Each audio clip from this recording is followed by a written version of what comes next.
যশোর মনিরামপুরের দিনব্যাপী নানা আয়োজনে আওয়ামী লীগের ৭৫তম প্রতিষ্ঠাতা বার্ষিকী উদযাপন করা হয়েছে। রবিবার ২৩শে জুন সকাল ৬টায় আওয়ামী লীগের কার্যালয়ে দলীয় পতাকা উত্তোলন ও সকাল ১০টায় আওয়ামী লীগের সভাপতি কাজী মাহমুদুল হাসান ও উপজেলা পরিষদের চেয়ারম্যান আমজাদ হোসেন লাবলুর নেতৃত্বে আওয়ামী লীগের নেতাকর্মী নিয়ে শেখ মুজিবুর রহমানের মুরালে শ্রদ্ধা নিবেদন করা হয়।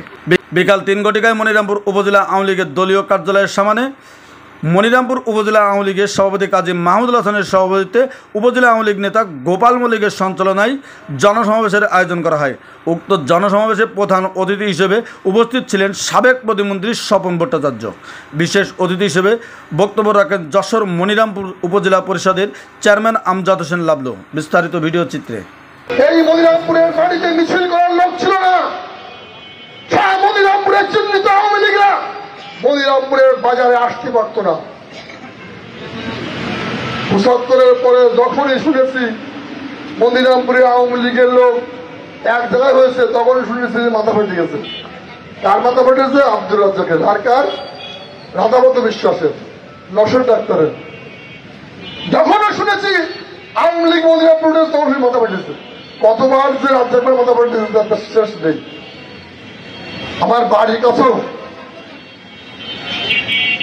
আব্দুর রাজ্জাককে অ্যাটাক করে আমাদের ওই তখন কালবার ব্রিজ খালের পরে সেখানে তাকে মারিয়ে, আমরা যদি না আসতাম তার সাথে বাড়িয়ে ফেলত।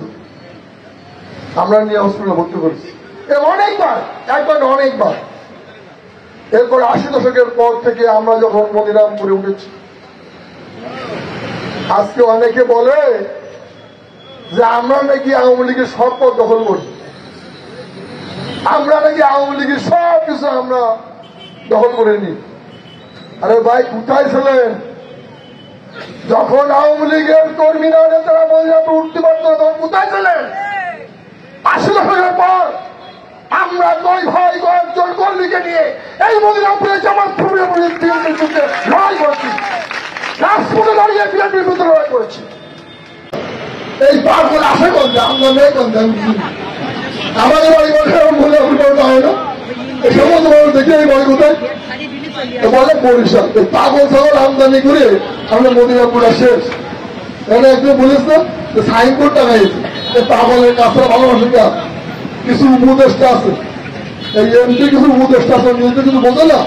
এই উপদেষ্টারাই শেষ কিলাই করছিল।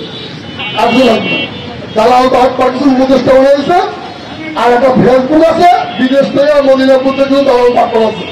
এই ফেসবুক চালায় বেতনমুক্ত কর্মচারীরা। যত মিথ্যাচার, যত মিথ্যা কথা এই ফেসবুকে লেখা হয়। এদেরকে আপনাদের কি করতে হবে তা ভালো বলা যায় না। যাই হোক, আপনারা আওয়ামী লীগের লোকজন সতর্ক হন, ঐক্যবদ্ধ হন।